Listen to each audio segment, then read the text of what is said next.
Si toutefois tu avais besoin d'un petit rappel sur les vraies valeurs, si tu as juste envie une fois de revenir à l'essentiel, et si je peux me permettre un conseil, lorsque tu pars en voyage, n'hésite pas à sortir des sentiers battus.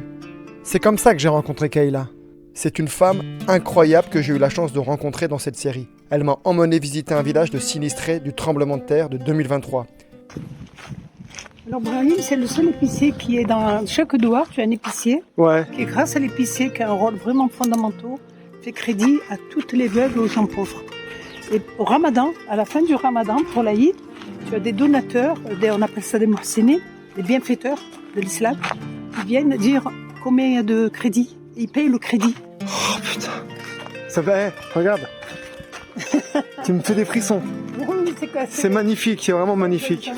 Hein? Je voulais leur rendre hommage à travers Kayla. Mais j'ai pris une leçon de vie, une vraie. D'abord, il y a eu ce goûter. Un yaourt par enfant. Juste un yaourt. Et pourtant, les rires, les sourires, la joie. Parce que quand on n'a rien, le peu devient immense. Ici, un simple goûter peut se transformer en souvenir.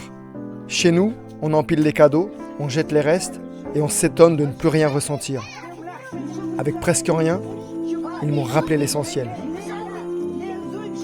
Et puis il y a eu cette invitation, le thé, le pain, les regards pleins de chaleur. Et là j'ai compris autre chose. La solitude, elle n'existe pas.